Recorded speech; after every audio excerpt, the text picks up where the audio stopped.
सोचिए, एक ऐसा हीरा जिसकी चमक ने दुनिया के सबसे ताकतवर राजघरानों को ही अंधा कर दिया।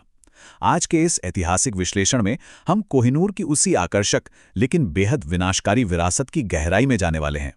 ये सिर्फ एक बेशकीमती पत्थर की कहानी नहीं है, बल्कि सत्ता, लालच और एक ऐसे खौफनाक साये की कहानी है जो सदियों तक इसके साथ साथ चलता रहा। तो चलिए बिना किसी देरी के शुरू करते हैं। मैं हूं कोहिनूर, दुनिया का सबसे कीमती और सबसे खूंखार हीरा।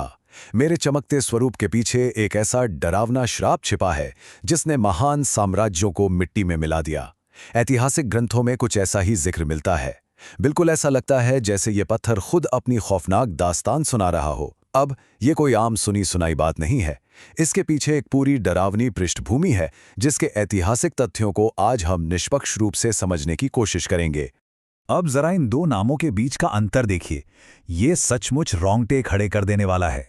एक तरफ है इसका असली नाम, नूर-ए-कोह यानी रोशनी का पहाड़।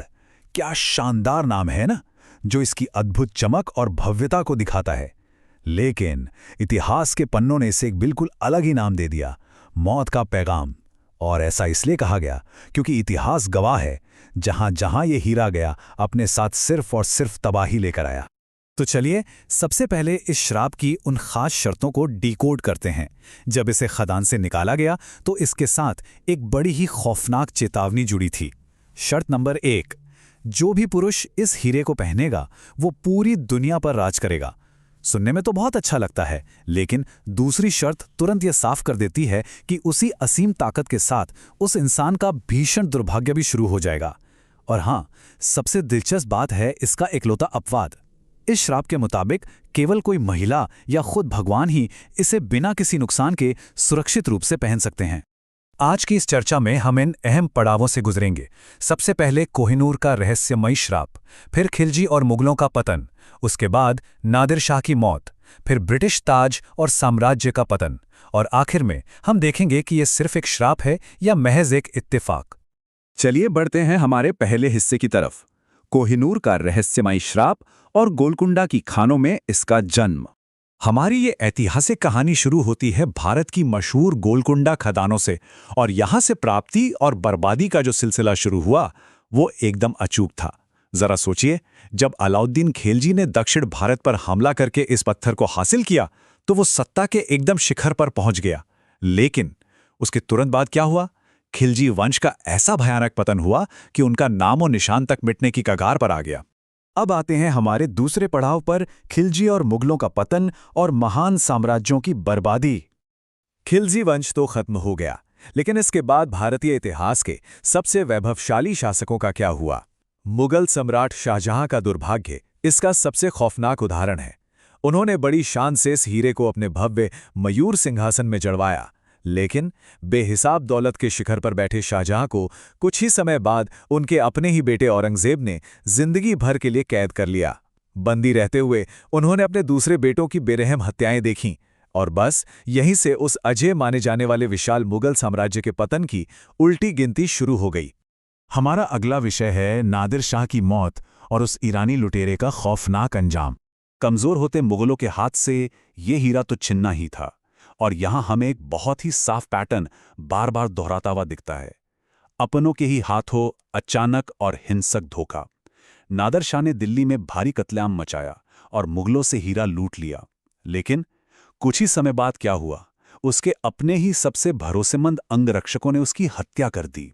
रोशनी के पहाड़ ने मानो एक बार फिर अपने नए मालिक की सत्ता का बेहद खौफनाक अंत कर दिया था। इस पत्थर का पूरा सफर सच में हैरान कर देने वाला है। देखिए, 13वीं सदी में खिलजी वंश, फिर 17वीं सदी में मुगलों का मयूर सिंहासन, 1739 में नादिर शाह की लूट, फिर 19वीं सदी में सिख साम्राज्य, और आखिरकार 1849 में ब्रिटिश ताज का कब्जा। ये टाइमलाइन इस बात का सीधा सबूत है कि कितनी तेजी से इस पत्थर को रखने वाली ताकतें अचानक से आसमान पर पहुंची और फिर हमेशा के लिए अंधकार में डूब गईं।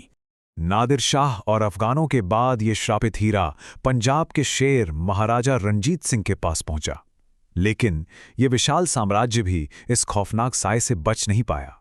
रणजीत सिंह के निधन के कुछ ही वक्त बाद इतना शक्तिशाली सिख साम्राज्य ताश के पत्तों की तरफ बिखर गया और ये हीरा एक बार फिर किसी नई ताकत को अपना शिकार बनाने के लिए तैयार था।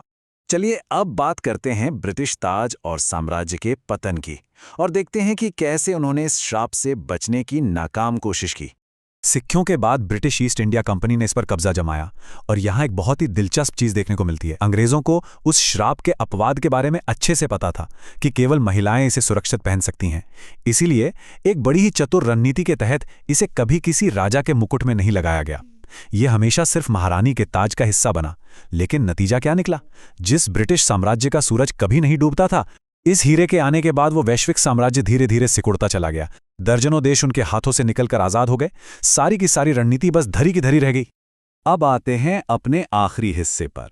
क्या ये वाकई कोई श्राप है या सिर्फ एक ऐतिहासिक इत्तेफाक?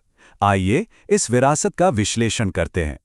इस ऐतिहासिक विश्लेषण के आखिर में अगर हम सदियों से चले आ रहे इन बर्बाद साम्राज्यों के पैटर्न को देखें तो तथ्य बिल्कुल साफ हैं। हर उस साम्राज्य के साथ एक ही चक्र घटा जिसने इस हीरे को अपने पास रखा। जरा ध्यान दीजिए, पहले हीरे की प्राप्ति होती है, फिर सत्ता एकदम से शिखर पर पहुंचती है और उसके ठीक बाद अचानक अपनों का धोखा, मौत या पूरे के पूरे साम्राज्य का भयानक पतन। ये एक ऐसा चक्र है जो इतिहास में कभी नहीं टूटा। और अंत में ये पूरी कहानी हमें एक बहुत ही गहरे सवाल के साथ छोड़ जाती है। हम जानते हैं कि सत्ता और राजनीति की अपनी एक अलग ही गतिशीलता होती है, लेकिन क्या कोहिनूर में सच में कोई ऐसी डार्क एनर्जी, कोई ऐसा श्राप है जिसने दुनिया के सबसे महान राजाओं को बर्बाद कर दिया? या फिर सत्ता के लालच में इन साम्राज्यों का गिरना महज एक ऐतिहासिक इत्तेफाक था? सोचने वाली बात है ना, कि क्या सच में एक मामूली सा पत्थर मौत का पैगाम ला सकता है? इस दिलचस्प सवाल पर विचार जरूर कीजिएगा। हमारे इस ऐतिहासिक विश्लेषण में शामिल होने के लिए बहुत बहुत शुक्रिया।